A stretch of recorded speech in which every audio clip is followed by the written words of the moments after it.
La parole est à Monsieur Frédéric Petit, rapporteur pour avis de la Commission des Affaires Frédéric étrangères. Petit pour le mouvement démocrate et Monsieur Frédéric Petit. Merci. La parole est à Monsieur Frédéric La parole Petit. est à Monsieur Frédéric Petit. Monsieur le professeur, c'est difficile évidemment. Merci de votre exposé. C'est un peu difficile d'avoir des questions préparées après un tel exposé. Je suis là. Excusez-moi. Voilà, je suis toujours derrière la tête de mon collègue. Voilà. Côté de moi, c'est plus simple. Oui. Mais je préfère être derrière la tête de mon collègue. Je continue. Voilà, il se trouve que je suis de formation médiateur, donc la définition du conflit me plaît beaucoup. Et comme disent beaucoup de médiateurs, le seul endroit où il n'y a pas de conflit entre les personnes, c'est dans les cimetières. Donc je crois que le conflit est une notion extrêmement intéressante. Je suis également représentant des Français à l'étranger. Donc j'ai un regard un peu particulier. Je vous remercie d'avoir tout d'abord, excusez-moi, je suis aussi en train de préparer un rapport avec mon collègue Alain David sur les dérèglements climatiques et les conflits dans le monde. Et je vous remercie d'avoir rappelé un certain nombre de choses qui sont très éclairantes sur la diplomatie du faible et la diplomatie environnementale réelle. Effectivement, nous avons certains États qui ont une diplomatie climatique efficace, ce que nous n'avons pas, nous, encore. J'avais préparé des questions sur des sujets régionaux, en particulier sur Israël et Palestine. J'ai l'impression que vous aviez parlé. J'avais aussi préparé une question sur le tournant vers le nord de la Russie. Mais je voudrais repartir sur une question. Vous avez parlé de précarité, que la précarité entraînait le conflit.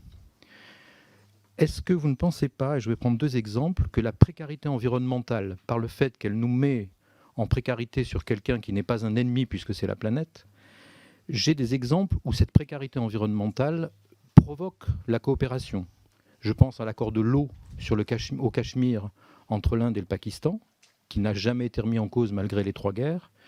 Je pense au canal de la mer Morte en ce moment, qui est un projet qui, sur le papier, peut apparaître comme une coopération.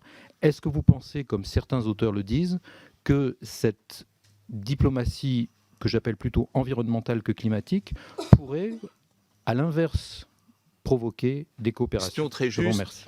Quand est-ce qu'on parviendra à cet optimum de coopération, notamment en matière climatique? Alors, justement, je crois que là, il y a 2 choses à poser qui me paraissent très importantes.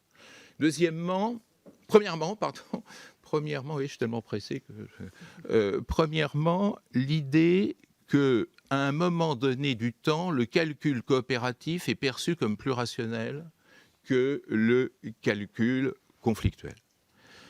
Regardez, si vous pouvez prendre l'avion, si tous les avions peuvent voler, c'est grâce à une convention internationale, qui est elle-même une réduction de souveraineté. C'est-à-dire que même M. Kim Jong-un et M. Trump souscrivent à la Convention de Varsovie et à la Convention de Montréal sur la gouvernance de l'aéronautique mondiale et respectent... Comment ? Mais voilà. Pourquoi ? Parce que là, dans l'esprit de tous les dirigeants, même les plus souverainistes et les plus autoritaires, la concession de souveraineté est une utilité. C'est-à-dire, d'une part, nous apporte un bienfait et d'autre part, nous diminue nos risques. Bon, donc la première chose à faire, c'est d'établir un calcul rationnel qui rende la coopération désirable. En matière climatique, c'est très difficile, mesdames et messieurs. Pourquoi ? Parce qu'en matière climatique, la coopération, ça consiste à payer d'abord et à obtenir les avantages, non pas ensuite, mais pour la génération ou les générations suivantes. Ce qui est, et je m'adresse à des professionnels de la politique au sens noble du terme, ce qui est tout à fait irrationnel sur le plan politique. Pourquoi va-t-on demander aux électeurs de payer tout de suite pour un bienfait qui n'interviendra que quand on sera sous terre ? Alors, tous ceux qui épousent les configurations d'une diplomatie électorale, et M. Trump en particulier, n'est-ce pas, reposent sur l'idée que la coopération en matière climatique est une coopération irrationnelle. Et c'est la raison pour laquelle, ce n'est pas le cas pour l'aviation civile, le résultat est immédiat. Pour le climat, le résultat est différé. Et donc, l'énorme effort à réaliser, c'est cet effort justement de convaincre que le gain pour des générations à venir peut être intégré dans une comptabilité immédiate. Ce qui est très très difficile mais possible par un effort d'éducation, et notamment par un effort d'éducation politique. Merci Madame la Présidente, Monsieur le Ministre, Monsieur le rapporteur, chers collègues. Merci Monsieur le Président, Madame la Présidente, Madame et Monsieur les rapporteurs, mes chers collègues.